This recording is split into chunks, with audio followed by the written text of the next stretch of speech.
레위기는 우리가 잘 아는 대로 여호와께서 모세에게 주신 말씀들로 이루어져 있습니다.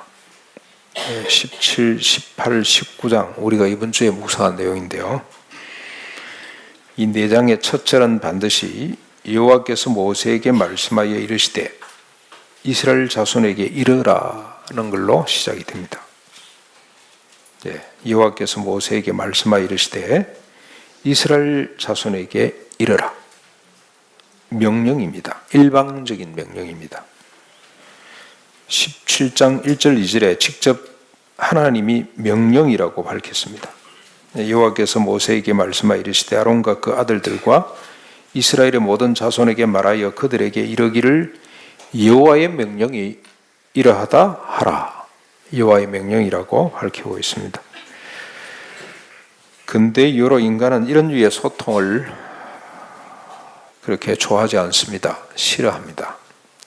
일방적으로 명령하고 복종하게 하는 이런 관계에 익숙해 있지를 않습니다. 비록 상대가 신이라 할지라도 서로 대화를 통해서 합의를 도출해야 소통이 시작되는 인격 관계가 형성이 됩니다. 서로 신뢰하는 관계가 형성되지 않으면 3초 만에 길을 닫는다고 합니다. 그래서 그 사람하고 신뢰 관계가 불편함이 있으면 3초 만에 길을 닫아버리는 겁니다. 그런데 하나님은 모세와 그의 백성 이스라엘을 향해서 아주 일방적입니다. 하나님이 명령하시고 이스라엘 백성들은 그 명령을 듣고 따라야 하는 이런 관계로 늘 설정해 놓고 있습니다. 여기에는 그만한 이유가 있습니다. 여러분 저 17장부터 20장까지 계속 반복되는 구절이 하나 있죠.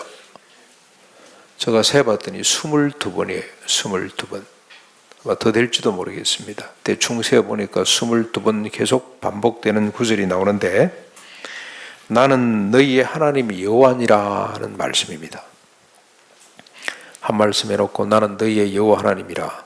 나는 너희의 하나님이라. 나는 너희의 여호와니라. 나는 너희를 애굽에서 이끌어낸 여호와 하나님이니라 하는 말씀이 지속적으로 반복되고 있습니다. 이 말은 하나님은 우리의 여호와시다. 즉 우리와 함께 하시는 분이다라고 해석할 수가 있습니다. 그렇게 읽을 수도 있습니다. 그러나 너희는 나의 백성이다라는 뜻이 더 강합니다. 너희는 나의 백성이다. 우리가 주어가 되고 주체가 되면 전자같이 들립니다. 그러나 하나님이 주체가 되면 후자처럼 들리는 거죠. 너희는 나의 백성이다. 여러분 22번이나 반복되는 이 말의 주어, 주체는 하나님이시 하나님. 나는 너희의 여호와 하나님이다. 예를 들어서 이렇게 한번 이해를 하면 되겠습니다. 이 부모가 아버지가 자식들을 불러 앉혀놓고 나는 너희의 아버지다, 애비다. 그런 말을 했다고 생각해 보십시오. 나는 너희들의 애비다. 무슨 뜻입니까? 두 가지로 해석할 수가 있습니다. 그렇죠? 너희들은 내 자식들이다. 내가 너희들의 아비들이다. 내 말을 들어라. 이렇게도 들릴 수 있고요. 그 다음에 자식들에게 강조를 두면 내가 너희 아비가 아니냐 쫄지 말아라. 그런 뜻으로도 들릴 수가 있습니다. 그런데 여기 강조점은 내가에 있습니다. 내가 너희들의 하나님이다. 너희들은 내 백성이다. 내 소유다. 그런 뜻입니다. 내 소유. 그래서 20장 26절로 보십시오. 마지막 부분에 가서는 하나님이 직접 이렇게 말씀을 하셨습니다. 20장 26절. 너희는 나에게 거룩할지어다. 이는 나 여호와가 거룩하고 내가 또 너희를 나의 소유물로 삼으려고 너희를 만민 중에서 구별하여 내었느니라. 하나님이 이스라엘 백성들을 볼 때는 늘 소유물로 봤습니다. 너희는 내가 만민 중에서 구별하여 내 소유로 삼았다. 실제 이스라엘 백성들은 하나님의 소유입니다. 역사가 증명을 합니다. 아브라함이 자기가 연구를 해서 내가 하나님을 한번 잘 섬겨봐야 되겠다 결단을 하고 자기가 주체적으로 나온 사람이 아닙니다. 아브라함은 하나님을 잘 몰랐습니다. 아마 먼 조상 적부터 들어오던 이야기가 있어서 하나님을 두려워하고 경외하는 마음은 좀 있었을 겁니다. 근데 하나님이 일방적으로 불러내셨습니다. 네 본토 아비 집을 떠나라. 내가 네게 지시하는 곳으로 가라. 내가 너로 하여금 큰 민족을 이루고 복의 근원이 되도록 하겠다. 철저하게 하나님의 의지에 의해서 아브라함이 자기 고향 본토 아비 집을 떠나 가나안 땅으로 내려왔습니다. 그 땅이 마음에 안 들어서 애굽까지 갔다가도 하나님께 혼이 나고 다시 또 그 땅으로 하나님이 지시한 땅으로 돌아왔던 인물이 아브라함입니다. 그런데 아브라함이 큰 민족이 되기 위해서 제일 첫 번째 자식이 하나 태어나는데 이삭입니다. 이삭. 이스마엘이 먼저 있습니다만 이스마엘을 하나님은 인정 안 했습니다.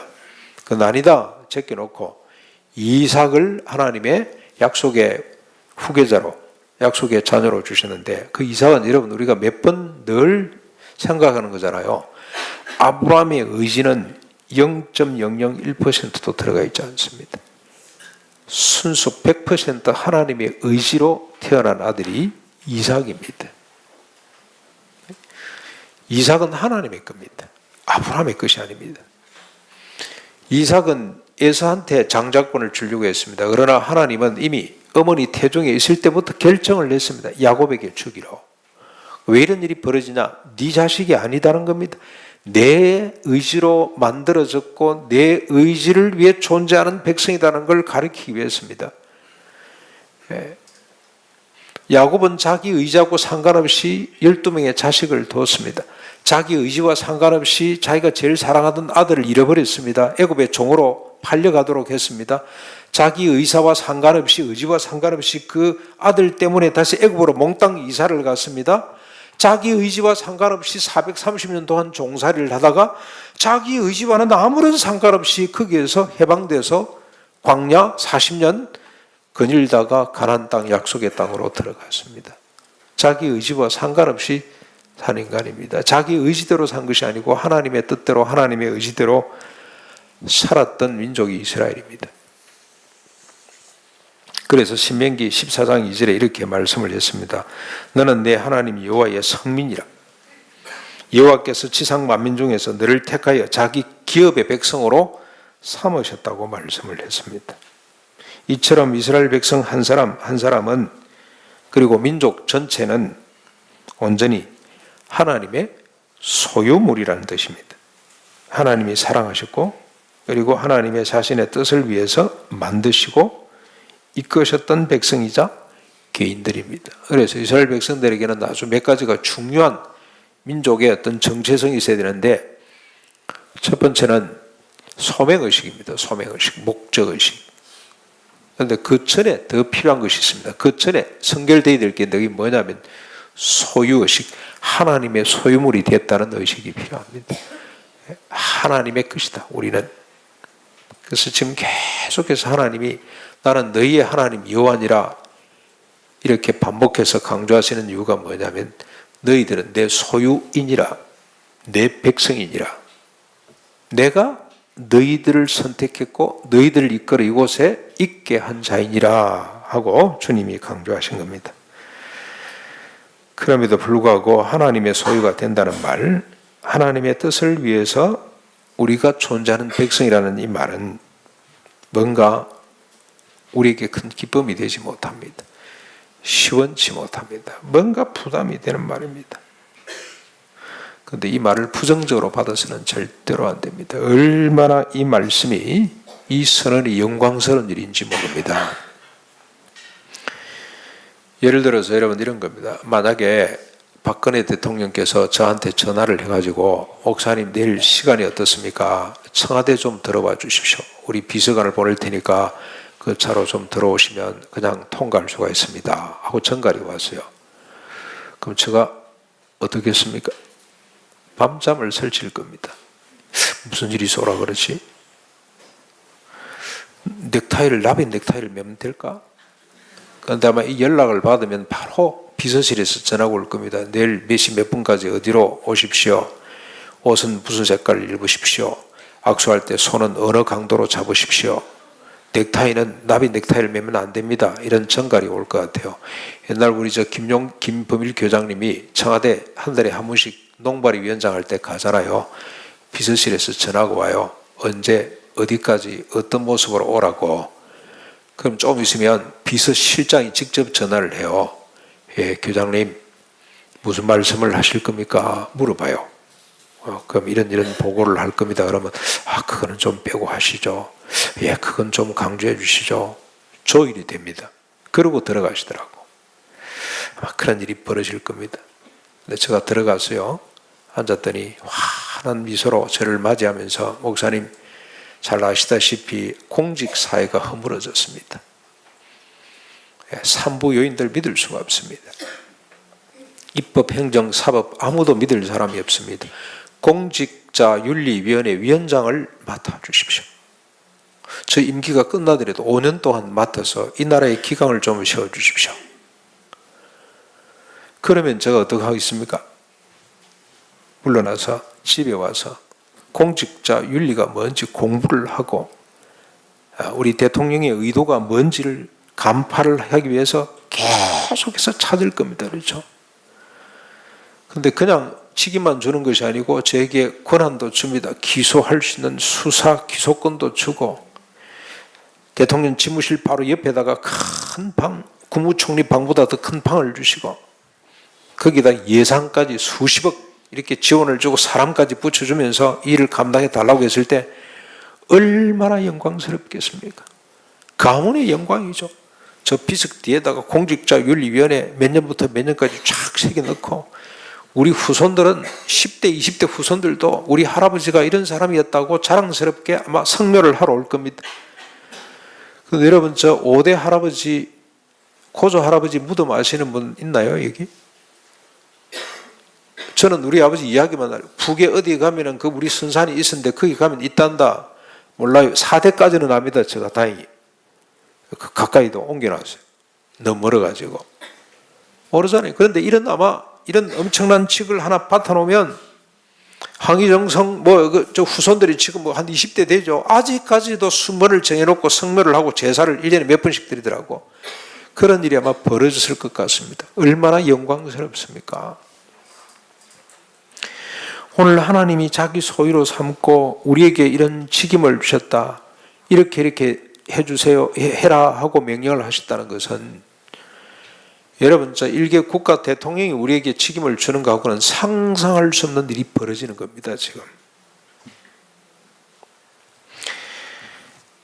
저는 아마 이런 윤리위원장을 맡았다면 연구할 뿐만이 아니고 밤새도록 날마다 뛰고 또 뛸 것 같아요. 왜 그러냐? 제가 열심히 뛰는 것만큼 우리 대한민국의 공직사회가 바로 설 수 있을 거 아닙니까? 그렇죠? 하나님께서는 자기의 소유된 모세를 통하여 자기의 소유된 이스라엘 백성들에게 주신 명령이 있습니다. 5년 단임의 대통령도 아니고 지상의 한 나라의 주군이 아니라 만군의 여호와 하나님, 하늘과 땅을 지으신 하나님이 모세와 그 백성들에게 명령하신 바가 무엇인지를 아는 것 자체가 영광입니다. 18장 1절부터 5절까지의 압축해서 말씀하고 있습니다. 압축해서 18장 1절부터 5절까지 한번 보실까요? 예. 하나님이 그 백성을 소유로 삼아 뭘 명령하셨는지를 한번 보십시다. 18장 1절로 5절까지입니다.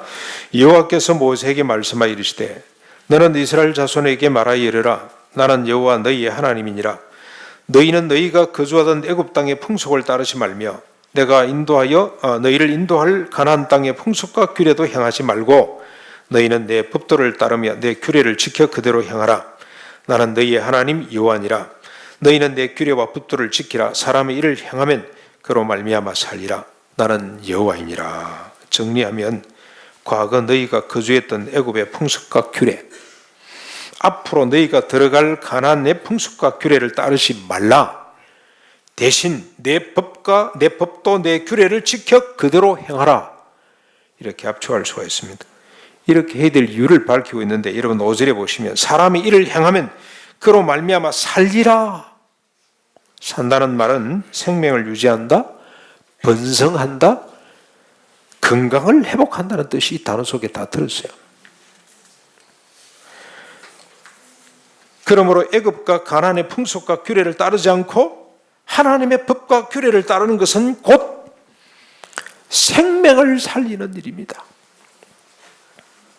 이스라엘 백성뿐만이 아니고 열국의 생명을 살리는 법이 하나님께서 그 백성들, 그의 소유된 백성들에게 맡겨주신 하나님의 규례와 법도입니다. 그러므로 이스라엘은 땅의 생명을 살리고 번성케 하는 민족입니다. 이를 20장 24절에서는 젖과 꿀이 흐르는 땅을 기업으로 주셨다고 이렇게 표현을 했습니다. 하나님이 이스라엘 백성들을 자기의 소유로 삼으신 것은 이 백성들로 말미암아 온 세상에 젖과 꿀이 흐르는 땅으로 그런 세상을 만들고 싶어서 자기가 불러내서 소유로 삼으셨다, 그렇게 보시면 됩니다. 그러므로 이렇게 살지 못하면 어떻게 됩니까? 그 책임을 엄하게 물으시되, 우리 4장까지 18번 반복되는 말이 또 있죠. 내가 너희의 여호와 하나님이다. 이건 22번이라면 18번 계속 반복되는 말이 있는데 무슨 말입니까? 끊어지리라. 땅이 너를 토해내리라. 그 말씀이 반복되죠. 끊어진다, 죽는다는 뜻입니다. 그만큼 그 사명이 중대하다는 뜻입니다. 그만큼 이스라엘의 존재가 영광스럽다는 뜻입니다. 그래서 이스라엘 백성은 사명의식과 목적의식이 분명해야 되고 그 이전에 소유의식이 분명해야 됩니다. 자기가 소유한 것이 아니고 하나님의 소유물이 됐다는 의식이 분명해야만 됩니다.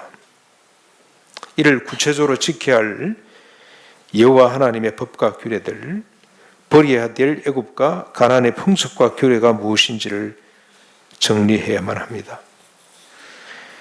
이 말 역시 3번 하나님께서 반복해서 말씀을 하고 그다음에 각각, 그러니까 시줄과 날줄이 있는 것처럼 하나님이 크게 3번 반복해서 주신 말씀이 있어요. 그게 뭐냐면은 19장 1절 2절 한번 보십시오.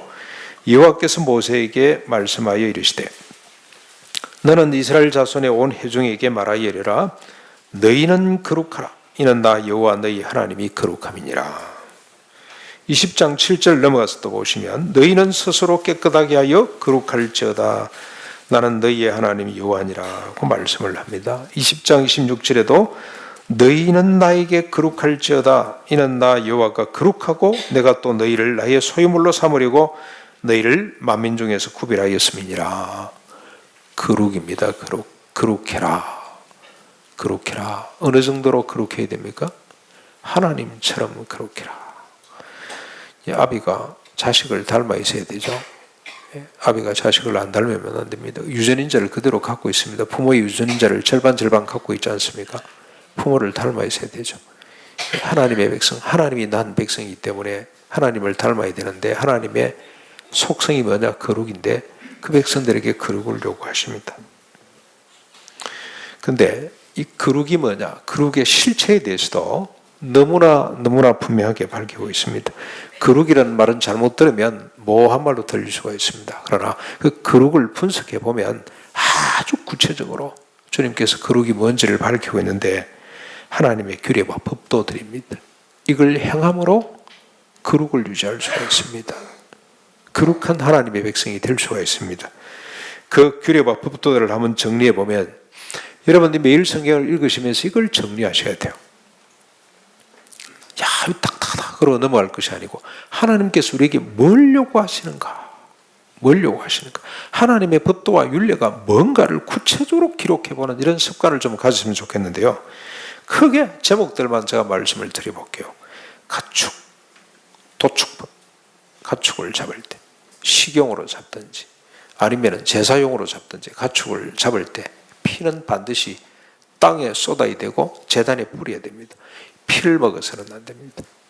좀 더 구체적으로 말씀을 드리면 반드시 제물로 드리는 이 짐승들은 해막으로 끌고 와서 그 위에 손을 얹고 안수해야 됩니다. 네가 우리를 대신하여 죽는구나. 하나님이 짐승을 청결하게 해주십시오. 이런 차원에서 안수를 해야 됩니다. 피는 제단이 뿌려야 되고, 식용으로 잡은 것들은 절대 피를 먹어서는 안 되고 땅에다 뿌려서 흙으로 덮어야 됩니다. 생명이기 때문에 그렇습니다. 생명은 생명에 거론되는 땅으로 돌려보내야 된다는 뜻이 있습니다. 그러니까 이 법은 뭘 의미합니까? 생명 존중 사상입니다. 이 땅의 모든 생명, 짐승들마저도 생명은 하나님의 것으로 존중이 여겨야 된다는 사상이 이 법 속에 들었습니다. 얼마나 영광스러운 법입니까?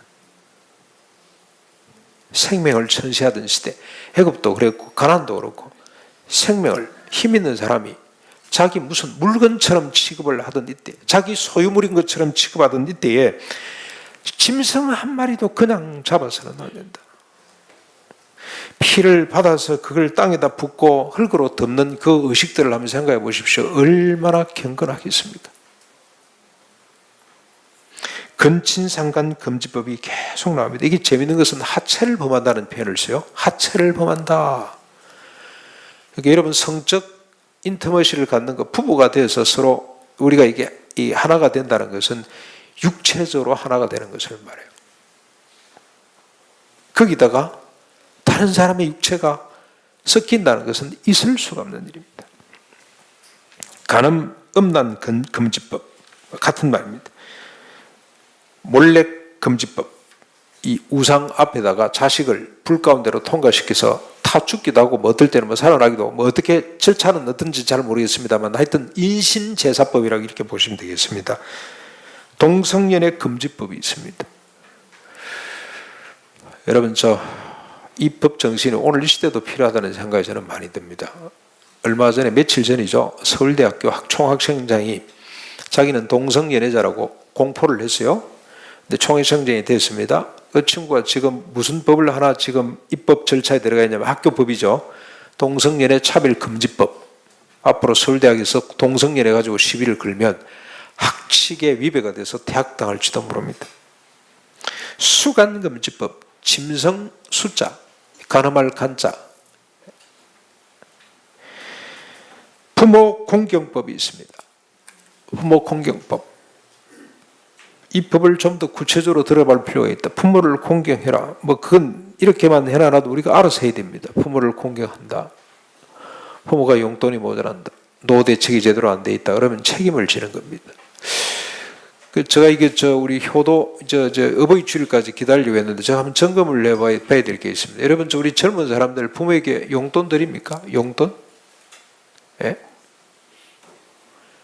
액수가 중요한 것이 아니고 그 중심이 중요하다는 생각이 듭니다. 나는 아직까지 어려서 부모들로부터 용돈을 받았었는데요. 용돈 받은 것 중에 용돈을 또 떼서 들 수 있어요. 그런 정신이 필요합니다. 안식일법, 우상제작 금지법. 그런데 우상제작 이거 할 때는 반드시 앞에 나오는 그 하나 있죠. 앞에 뭐가 나옵니까? 너희를 위하여라는 말이 나옵니다. 너희를 위하여 우상을 만들지 말아라. 십계명에도 제일 먼저 나오는 것이 우상 금지법입니다. 그렇죠? 우상을 만들지도 말고 절하지도 말아라. 너희를 위하여. 그 사람의 욕망 중에 가장 뛰어난 욕망, 가장 근본적인 욕망이 이 종교적 욕망이라는 생각이 듭니다. 종교적 욕망. 하나님을 소유하고 싶은 욕망, 하나님을 자기의 소유물로 삼고 싶은 욕망. 그래서 하나님이 나는 네 하나님이다라고 자꾸 밝히는 것이 나는 너의 소유물이 아니고 네가 나의 소유가 됐다는 걸 자꾸 밝히고 있는 것 같습니다. 자칫하면 하나님이 우리의 소유가 되는 일이 벌어질 수 있다는 겁니다. 여러분 광진구에 가면은 워크힐 바로 밑에 그 삼복도로 밑에 보면 부처가 있어요. 부처가 큰 부처가 있는데 이게 통일신라 시대 때부터 세워진 부처입니다. 이렇게 역사가 엄청 오래된 거죠. 근데 가보니까 재미있는 게 있어요. 얼마 전까지 그 부처가 하얀 페인트로 칠해졌어요. 입술이 빨갛게. 그런데 보니까 고정을 보니까 이건 아닌 거예요. 그래서 그놈을 다시 복원을 했어요. 페인트를 다 벗겨내고 이제는 화감고 다 문드러진 이 부처가 하나 서 있는데 좀 이따 어떤 색깔로 또 입술을 칠할지 모르겠어요. 사람들이 자기 마음에 드는 대로 그냥 하얗게 칠했다가 빨갛게 칠했다가 할 수 있는 것이 이게 부처상이구나. 종교적 열심이구나. 하나님도 우리가 얼마든지 내가 욕망하는 대로 빨갛게 그릴 수도 있고 하얗게 그릴 수도 있고 페인트를 뒤집어 씌울 수도 있고 벗겨낼 수도 있고 이렇게 할 수가 있겠구나. 그래서 하나님께서는 우상을 만들지 못하도록, 거기는 심지어 하나님의 상도 만들면 안 됩니다. 어떤 행상으로든지 우상을 제작하는 것은 허락지 않습니다. 이틀이 지난 화목제물 처리법이 나옵니다. 3일 될 때는 반드시 불태워야 됩니다. 추수법이 있죠. 추수법. 추수할 때 어떻게 해야 됩니까? 곡식. 모퉁이를 베면 안 됩니다. 여러분, 저 보통 밭이 사각으로 이렇게 사각졌는데 내 모퉁이를 베면 안 돼요. 포도원에 포도를 딸 때 다 따가면 안 됩니다. 반드시 남겨놔야 됩니다. 가난한 사람, 과학 가부들을 위해서, 공중의 짐승들, 들의 짐승들을 위해서 남겨놔야 돼요. 도둑질, 거짓말, 속임, 거짓 맹세하지 말아라는 법이 있고요. 품삯 지불법이 있죠. 해가 지도록 품삯을 안 주면 안 됩니다. 반드시 그날 품삯을 정리해 줘야 됩니다. 청각, 시각, 장애인 보호법이 있고 재판법이 있었습니다. 재판할 때 불쌍하다고 봐주거나 빽이 있다고 흔들리거나 해서는 안 된다. 공정하게 하라. 비방금지법, 돌아다니면서 남을 비방하는 것 금지하고 이웃을 마음으로 미워하지 말아라. 어떤 분이 나눔을 하면서 이 법이 가장 자기에게 걸립니다. 안 그래야 되는 줄 알면서도 돌아왔으면 미워하는 사람이 자꾸 생기고, 그래서 이웃을 마음으로 미워해도 안 됩니다. 표정으로 행동으로 미워하는 것이 아니고 마음속으로 미워도 안 된다. 이런 법이 있어요. 모세를 통해서 들려주신 하나님의 법에 이런 법이 있다니까요. 견책법이 있습니다. 이웃이 잘못됐을 때 견책하라 그러죠. 타일려고 충고하라 그러죠. 이웃 잘못되는 거 보고 그냥 있으면 안 돼요.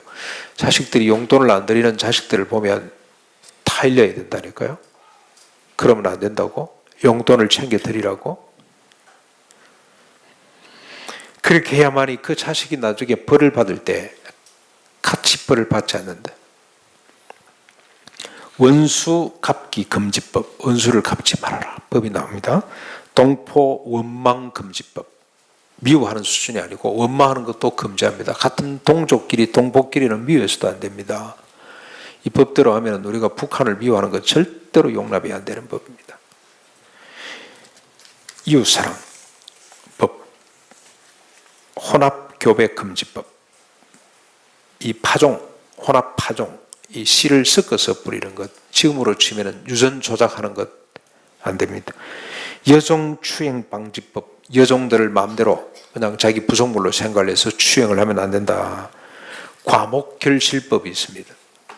가나안 땅에 들어가서 너희들이 나무를 심었을 때 어떻게 해야 됩니까? 3년 동안은 먹지 못합니다. 다 따서 없애야 됩니다. 4년 차 딸 수 있습니다. 따서 어떻게 해야 됩니까? 자기가 먹으면 안 됩니다. 몽땅 하나님께 드려야 됩니다. 5년 차부터 자기가 먹을 수가 있습니다. 옛날에 우리 어릴 때 이런 법을 그대로 교육을 받아가지고, 그대로는 아닙니다. 이걸 원용해서 교육을 받기를, 첫 봉급하면 하나님께 갖다 드리라. 그러니까 저도 공무원 할 때 첫 봉급 8만 몇천 원 그대로 하나님께 헌금한 적이 있습니다. 다 그렇게 했습니다. 저만 그렇게 하는 것이 아니고 젊은이들이 다 그렇게 했습니다. 근데 요즘 젊은이들은 첫 봉급 받으면 차부터 빼는 건데,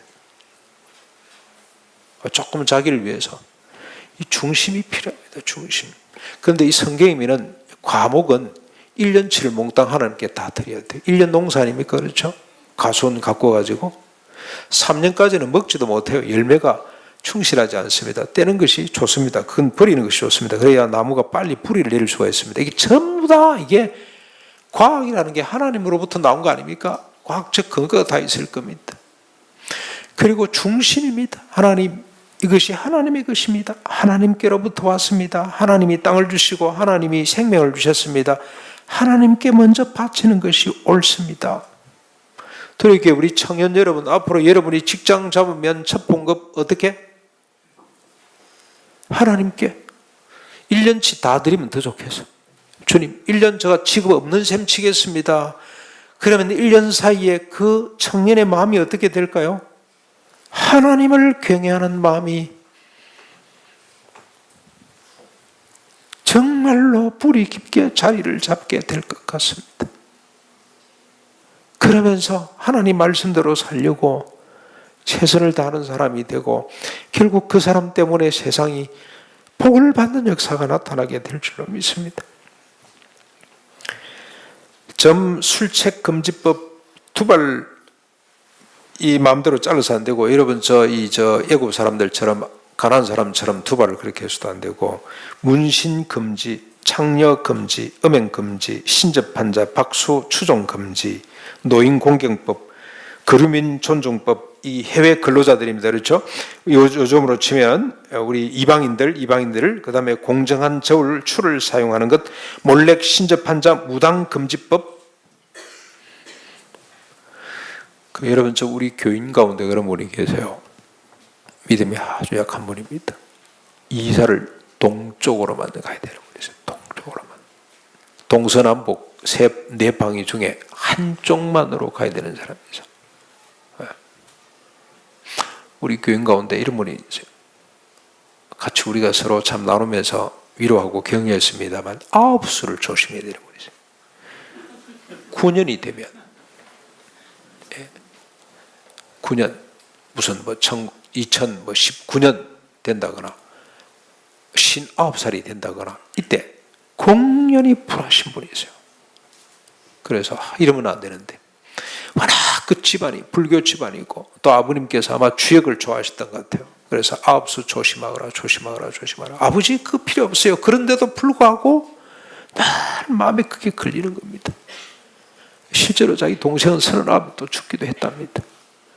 그러니 재작년에 59세를 넘어가면서 1년 내내 불안했대요. 우리가 어떻게 서로 같이 위로하고 격려했냐면, 집사님 19도 지냈고 29 지냈고 39 지냈고 49 지냈고 59 지냈으니 이미 이건 다 무효가 된 겁니다. 이제 예수 권세 안에서 이건 다 파기된 겁니다. 걱정하지 마세요. 맞습니다. 그런데도 불구하고 자꾸 그래서 하나님께서 이런 문화를 깡그리 없애라는 거 아닙니까? 이상한 그냥 붙잡고 대나무 흔들고 이상한 소리하고 이런 사람들을 그냥 없애라. 거기에 미혹되고 거기에 빨려 들어가면 우리가 4분의 3을 잃어버리는 겁니다. 한쪽으로만 이사를 가야 된다니까요. 동쪽으로만. 여러분, 이 법들을 가만히 한번 살펴보십시오. 이 규례들을 가만히 한번 살펴보십시오. 하나님이 우리에게 명령해서 이대로 살아라. 근데 이대로 살지 못하면 내가 끊어버리겠다고 주님께서 그렇게까지 말씀을 하시면서 주신 법들을 가만히 살펴보면 하나님의 비전이라는 사실을 깨닫게 됩니다. 출애굽의 방향입니다.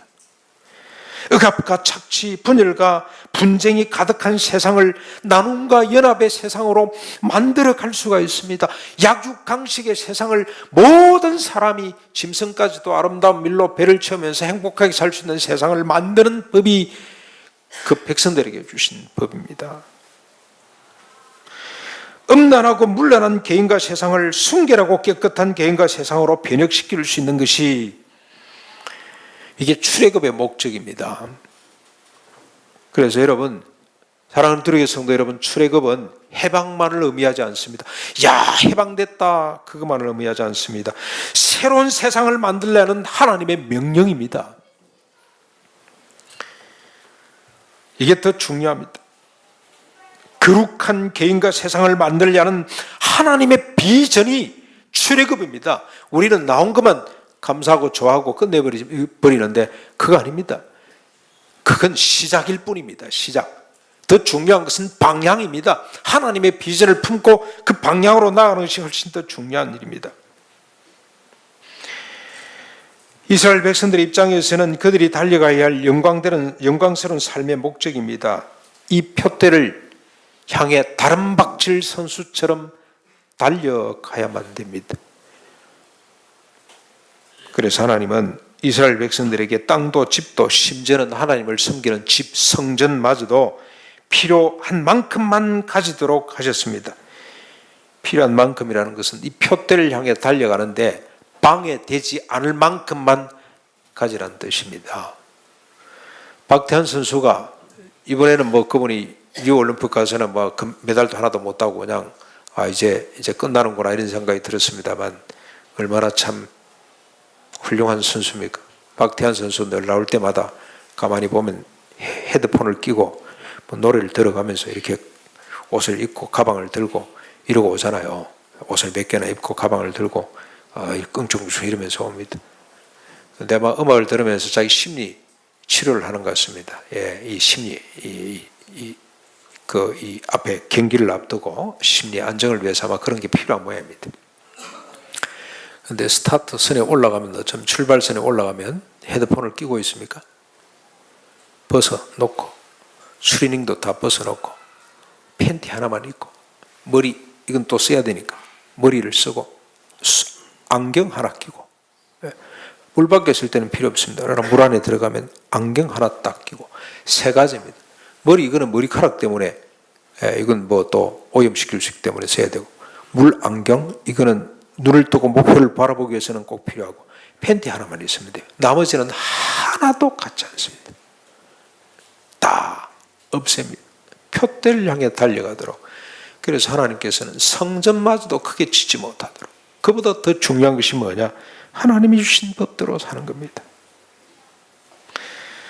이제 우리가 본문을 넘어서서 그 결과를 보도록 하겠습니다. 이렇게 영광스러운 사명이 그들에게 주어졌습니다만, 개인에게 뿐만이 아니고 온 세상에 젖과 꿀이 흐르는 축복의 사명이 그들에게 주어졌지만, 이 명령대로 백성들이 살아내지를 못합니다. 한마디로 실패했습니다. 광야에서부터 실패합니다. 애굽 출신으로 가나안 땅에 들어가는 사람은 여호수아 갈렙 딱 두 사람밖에 없습니다. 나머지는 광야에서 출신한 사람들이 다 들어갔습니다. 이 말은 다 죽었다는 뜻입니다. 사사시대 역시 실패의 역사였습니다. 하나님이 13번이나 사사를 세워 긍휼을 베풀지 않으셨다면 사사시대 때 이미 이스라엘 백성들은 다 진멸되고 말았을 겁니다. 왕정시대 역시 실패의 세월이었습니다. 그 중에 우리가 보았듯이 다윗이 목숨 걸고 하나님의 비전을 쫓았습니다만, 그가 내린 결론이 뭐냐면 스스로 두 번이나 죽는 것이 낫다고 고백하는 수준이었습니다. 하나님, 차라리 내가 죽는 것이 더 낫습니다. 솔로몬 시대의 모순은 극에 달합니다. 가장 지혜로운 왕으로 시작을 했다가 나라를 두 개로 쪼갤 뿐만이 아니라, 솔로몬 말년에는 그가 사랑했던 아몬 여인이 끌어들인 몰렉으로 말미암아 흰놈의 골짜기, 예루살렘 근방에 있는 흰놈의 골짜기에는 늘 제사드리는 연기가 모락모락 피어 올랐습니다. 그 결과 북쪽 이스라엘은 BC 720년에 아수르에 의해서, 남쪽은 586년에 바빌론에 의해서 침멸을 당하고 말았습니다. 하나님의 주신 비전으로 인해 그들은 망할 수밖에 없었습니다.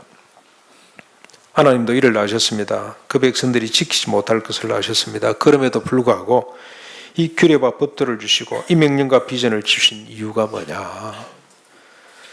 20장 8절이죠. 20장 8절. 너희는 내 규례를 지켜 행하라. 나는 너희를 거룩하게 하는 이유가 아니라. 그런데 결과는 전혀 다르게 나타났습니다. 앞에서 우리가 보았듯이 진멸이죠. 거룩하게 살지를 못했습니다. 하나님이 거룩하게 하는 하나님이라 그래놓고 그 백성들을 거룩하게 살지 못하게 해서 진멸당하도록 했다면 모순입니다. 하나님이 실패한 것인가? 하나님이 부도를 내신 것인가? 아닙니다. 여러분, 저 민수기 23장 19절에 보면은 하나님은 사람이 아니시기 때문에 거짓말 하시지도 않고, 하나님은 인생이 아니시기 때문에 후회도 없으시다. 어찌 그 말씀하신 바를 행하지 아니하며 그 하신 약속을 실행하지 않겠느냐고 말씀을 하셨어요. 하나님이 실패하지 않으셨다는 뜻, 즉 나는 너희를 거룩하게 하는 여호와라는 말씀은 여러분에게 또 넘어가야 됩니다. 예수 그리스도까지 넘어가야 됩니다. 그분을 통해서 주시는 구원을 의미합니다. 마치 요나가 다시 물고기 배 속에 들어가야 됨에도 불구하고 하나님이 그를 집어넣지 않고 내버려 두신 이유는 예수 그리스도로 말미암아 요나마저도 새롭게 된다는 걸 주님이 아셨기 때문에, 주님이 그 뜻을 정하셨기 때문에 그렇습니다. 그래서 디도스 2장 4절에 14절에 그가 우리를 대신하여 자신을 주심은 모든 불법에서 우리를 속량하시고 우리를 깨끗하게 하사 선한 일을 열심히 하는 백성이 되게 하려 하심이라고 밝히고 있습니다. 하나님께서 우리를 구원하심이 뭐냐? 우리의 모든 죄를 속량하셔서 깨끗하게 하실 뿐만이 아니고 어떤 일을 하도록 하는 겁니까? 모든 선한 일을 행하기에 합당한 열심 있는 백성으로 삼으시는 것이 구원입니다. 여기 선한 일이 뭐겠습니까? 과거로 치면은 율법, 신약 시대로 그 놓으면 율법의 완성이라고 할 수 있는 산상보훈의 가치. 예. 이게 하나님의 뜻입니다. 이게 복음입니다. 복음. 그래서 이 복음을 예수님은 신약 성경을 통해서 직접 예수님이 또 사도들을 통해 제자들을 통해 113번 복음에 대해서 소개했습니다. 복음.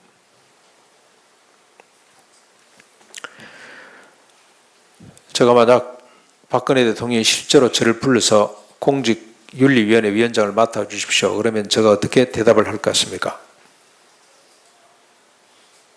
한마디로 No thank you 할 겁니다. 요즘 각하라는 말로 안 쓰죠. 대통령님, 저 그 맡을 수가 없습니다. 왜냐하면 저에게는 그보다 1000배 만배 더 유익한 법이 있기 때문에 그렇습니다. 이 땅의 인생은 아무리 좋은 법을 만들어 놔도 자기를 위해 살 수밖에 없기 때문에 소용없습니다. 안 됩니다. 이 세상 사람들 다 옥에 가둬도 안 될 겁니다. 저에게 비밀이 하나 있습니다. 예수 그리스도입니다. 그분을 믿으면 자기를 위해 하던 사람이 이웃을 위해 하는 사람으로 바뀔 수가 있습니다. 그런 사람이 공직 세상에 들어갈 때 이 세상에는 젖과 꿀이 흐르는 복지가 될 수가 있습니다. 하나님의 나라가 임하게 될 수 있습니다. 저는 그 일이 더 중요하기 때문에 우리 두리교회 성도들과 함께 그 일을 하려고 합니다. 다음 주일은 이웃 초청 잔치가 있습니다. 박 대통령도 한번 오십시오. 그러면 이분이 청와대 저 정문까지 막 병을 나와서 병을 하면서 나도 빨리 은퇴하면 두리교회나 갈란다. 그런 생각이 안 들겠습니까? 이토록 소중한 소명을 우리가 받았어요. 구약의 백성들은 안 됐습니다. 이렇게 귀한 법을 바꿔서도 실패할 수밖에 없었습니다. 그러나 하나님은 실패하지 않습니다. 예수 그리스도를 통해서 우리를 거듭나게 하시고 우리에게 어떤 사명보다도 더 좋은 전도의 사명을 우리에게 맡겨주셨습니다. 복음을 전하는, 이 복음 전하는, 이대로 살지 못해서 진멸당할 수밖에 없는 인간들, 이것보다 훨씬 더 수준 높은 산상보훈의 가치를 쫓는 사람으로 바뀌는 이 생명의 비밀, 생명을 우리에게 맡겨놓으셨는데 이 생명의 사명을 감당하지 못한다고 생각해 보십시오. 교회가 존재될 이유가 없어요. 이 생명의 사명을 향해 쫓아가는 것보다 더 가치 있고 의미 있는 일이 뭐가 있냐 이 말입니다. 그래서 여러분, 우리가 이 생명의 사명을 위해 박태환 선수가 모든 걸 다 강주리 속에 던져버리는 것처럼 그런 삶의 결단들이 있었으면 참 좋겠다. 한 주로 끝내지 마시고 우리가 앞으로 남은 생에 이 사명을 향해, 이 귀한 생명의 사명을 위해 세상을 살리는, 세상을 건강하게 만드는, 여러분 한번 생각을 해보십시오. 남의 이웃의 아내를 탐내지 말라. 얼마나 우리 세상이 그딴 세상이 되겠어요. 내 밭을 벨 때 기퉁이를 다 베지 말라. 얼마나 이 세상이 풍요로운 세상이 되겠습니까? 이 법만 있는 것이 아니고 6년 되면 7년 차 되면 다 돌려주는 법이 있잖아요. 한 사람도 가난한 사람이 나오지 않는, 모든 사람들이 공평하고 정의롭고 인내로운 세상에서 살 수 있는 이 법을 맡겨주셨는데도 그들이 안 됐는데, 우리는 이 법보다 훨씬 더 숭고한 법을 맡았어요. 생명의 법을 우리가 맡았습니다. 자긍심을 갖고 일에 동참할 수 있기를 바랍니다. 그래서 예수님은 비유를 들었습니다. 밖에 나가 억지로라도 끌어 내 집을 채워라. 이런 아름다운 잔치, 생명의 잔치가 배설되었는데 사람이 없다, 안 온다, 데리고 올 사람이 없다, 그건 핑계가 될 수가 없어요. 강제로라도 이곳에 채워야 됩니다. 이 생명의 법을 듣도록 만들어야 됩니다. 거듭나는 비밀을 우리가 맡았습니다. 천사들에게도 맡기지 않았어요. 저는 종종 이런 말씀을 드렸습니다만, 하나님이 참 지혜도 없으시다. 전도 주의를 왜 이렇게 하게 만드냐. 딱 하나님이 한자만, 오늘처럼 청명한 가을 하늘에 어제 오후에 보니까 서울이 너무너무 구름 한 점 없대요. 거기다 하얀 구름을 동원해서 한자만 쓰면 될 거 아닙니까? 저 하늘에다가 어제 불꽃 축제 하는데 그럼 서울 시민들 100만이 나와 있는데 거기다가 빨간 글씨로 밤에 그냥 한자만 쓰면 될 거 아닙니까? 뭐라고 쓰면 될까요? 콱 한자만 쓰면 될 것 같아요. 콱. 이야, 저게 뭐지?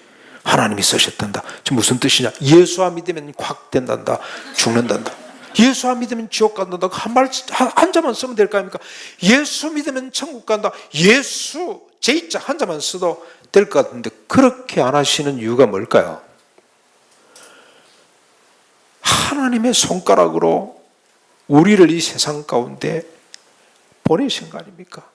우리를 제자 삼아 이 사명을 주시고 땅 끝까지 가도록 하나님이 우리를 세상 가운데 보내놨기 때문에 하나님이 직접 쓰실 필요가 없어요. 우리가 이 사명을 감당하면 됩니다. 하나님이 약속하셨습니다. 세상 끝날까지 너희와 함께 하겠다고 그랬고 하늘 권세를 너희에게 주었다고 했고 천국 열쇠를 우리 손에 들려주셨습니다.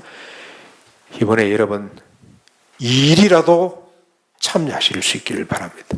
요나가 일처럼 했는데도 불구하고 12만 자우를 분별하지 못하는 사람이 죽게 온 것처럼 우리가 그냥 해도 주님의 역사가 나타나는 것을 한 번 경험함으로 말미암아 우리 신앙이 더욱더 성숙되는 계기가 될 수 있기를 바랍니다.